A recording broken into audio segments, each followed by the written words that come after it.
क्या हो अगर आप कहीं घूमने जाएं और फिर आपको वहाँ पहुँचते ही उस जगह की डरावनी कहानी या यूँ कहें वहाँ की असलियत पता चल जाए तो आप क्या करेंगे?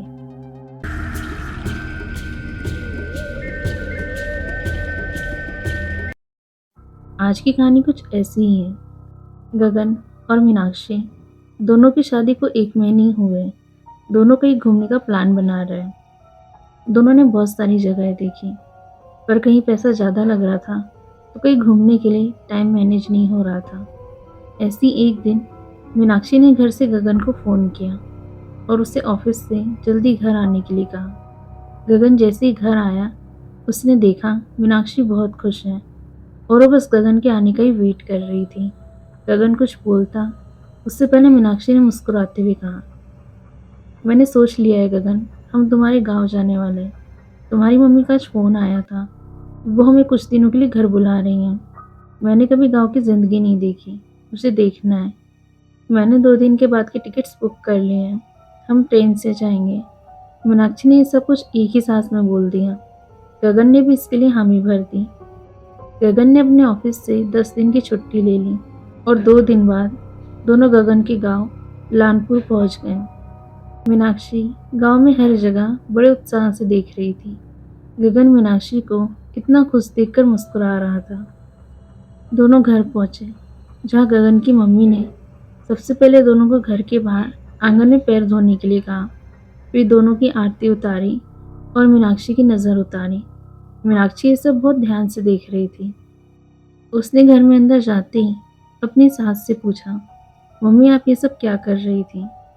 मीनाक्षी की सास ने उसे बताया, बेटी गांव में नज़र बहुत जल्दी लग जाती है, इसलिए मैंने तुम्हारी नज़र उतारी और तुम नहीं होना अभी, धीरे धीरे सब समझ आ जाएगा। उस दिन मीनाक्षी और गगन ने पूरे दिन आराम किया। सुबह मीनाक्षी की सास ने पूरा काम कर लिया था। जब मीनाक्षी उठी तो उसे लगा उसके सास ससुर गुस्सा करेंगे, लेकिन ऐसा कुछ नहीं हुआ। मीनाक्षी की सास ने उससे कहा, तुम बहू से ज़्यादा बेटी हो मेरी, और गांव में लोग बहुत जल्दी उठ जाते हैं। तुम इतनी सुबह नहीं उठ पाओगी यहाँ पर, अभी तुम्हें समझने में समय लगेगा। आज तुम गगन के साथ अपने खेत देखने चले जाना। ऐसे ही जब रात हुई तो रात के करीब 2 बजे कहीं से एक अलार्म जैसी आवाज़ आई। ये आवाज़ सुनकर मीनाक्षी और गगन दोनों की नींद खुल गई। मीनाक्षी खिड़की को खोल के देखने ही वाली थी कि तभी गगन ने मीनाक्षी को जोर से डांट दिया। मीनाक्षी गगन की आवाज़ सुनकर डर गई। गगन ने शांत होते हुए कहा, जब भी अलार्म रात को सुनाई दे तो खिड़की या दरवाजे कुछ भी मत खोलना, अभी सो जाओ। इतना बोलकर गगन तो सो गया, लेकिन वहीं मीनाक्षी के मन में बात बैठ गई। उसने सुबह अपनी सास से बात जानने की सोची और फिर वो भी सो गई। दूसरे दिन मीनाक्षी कुछ बोलती उससे पहले गगन ने मीनाक्षी से कहा, चलो मैं तुम्हें गांव के आसपास घुमा कर लाता हूँ। दोनों चले ही थे कि अचानक से मीनाक्षी की नज़र पास में बने एक लाइट हाउस जैसे लकड़ी के टावर पर गई। मीनाक्षी ने उस टावर पर जाने के लिए कहा, लेकिन गगन ने उसे मना कर दिया और उसे वापस घर ले आया। उसी रात फिर से अलार्म बजा। इस बार मीनाक्षी ने धीरे से खिड़की खोलकर देखा। उसे अपने सामने 2 लाल बड़ी आंखें दिखाई दी, वो भी बहुत बड़ी बड़ी, जो उसे ही देख रही थी। मीनाक्षी ने जैसे ही देखा वो जोर से चीखी, फिर नीचे गिर गई। इतने में ही गगन की नींद खुल गई और उसके मम्मी पापा भी रूम में आ गए। गगन ने पहले खिड़की बंद की। उसने मीनाक्षी को जोर से फिर से डांटा, कल मैंने मना किया था ना तुम्हें। मीनाक्षी वो बहुत ही ज़्यादा डरी हुई थी। वो बस खिड़की की तरफ देखकर लाल आंखें ऐसी ही बोल रही थी। तभी गगन की मम्मी ने मीनाक्षी के कान में जोर से फूंक मारी। तब जाके मीनाक्षी थोड़ी शांत हुई। मीनाक्षी ने सारी बात उन सभी को बताई। गगन की मम्मी ने कहा, हम दोनों आज यहीं सो जाते हैं।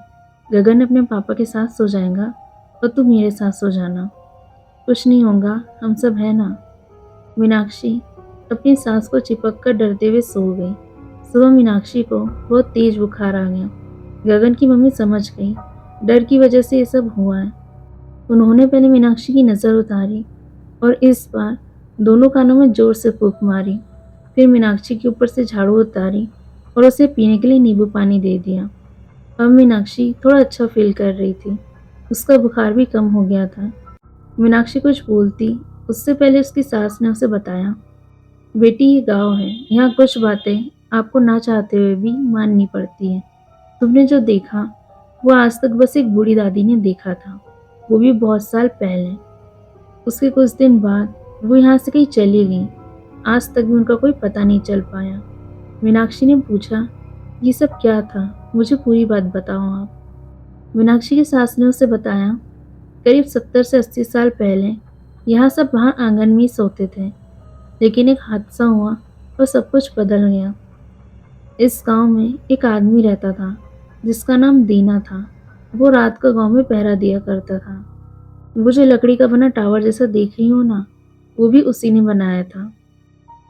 और रात को जो आवाज आती है ना, वो आवाज वो खुद निकालता था जब भी गांव में कोई मुसीबत आए तो, जैसे कोई चोर शेर चीता आ जाए तब, ताकि सब समझ जाए। लेकिन एक दिन वो ऐसी आवाज निकालकर सभी को बता रहा था कि गांव में डाकू आ गए। सब घर में छुप गए। डाकुओं ने दीना को पकड़ लिया।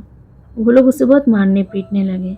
दीना गांव वालों से मदद मांगने लगा, लेकिन किसी ने भी उसकी मदद नहीं की। डाकुओं ने उसे तड़पते हुए उस लकड़ी के टावर पर टांग कर चले गए। और वही हुआ जो नहीं होना चाहिए था। गांव वालों ने बहुत देर कर दी थी। तब से कहते हैं दीना आज भी इतने सालों के बाद भी वही आवाज निकालता है और गांव भर में गुस्से से घूमते रहता है। अगर कोई भी दरवाजा खोल दे तो वह अगले दिन उसी जगह मिलता है जहाँ कभी वो खुद तड़पा था। इसलिए पूर्वजों ने रात में खिड़की दरवाजे बंद रखने के लिए कहा है। और तब से कोई बाहर भी नहीं सोता, न रात में आते हैं न कहीं जाते हैं। वो गाँव वालों से बहुत गुस्सा है और आज तक भी उसका ये गुस्सा शांत नहीं हुआ है। मीनाक्षी ने डरते हुए पूछा, क्या ये सब बंद नहीं हो सकता? मीनाक्षी की सास ने कहा, पता नहीं, बहुत लोगों ने कोशिश की, कई बाबा और तांत्रिक आकर गए, लेकिन कुछ नहीं हुआ। मीनाक्षी बहुत डर गई थी। उसी दोपहर मीनाक्षी ने घर वापस आने का सोचा। तभी गगन की मम्मी ने कहा, बेटी एक बार हमारे कुल देवता के दर्शन कर लो, फिर चले जाना। मीनाक्षी और गगन दोनों ने दर्शन किए, फिर वहाँ के पुजारी को सारी बात बताई। पुजारी ने उन्हें धागा बांधा और दोनों वापस घर आ गए।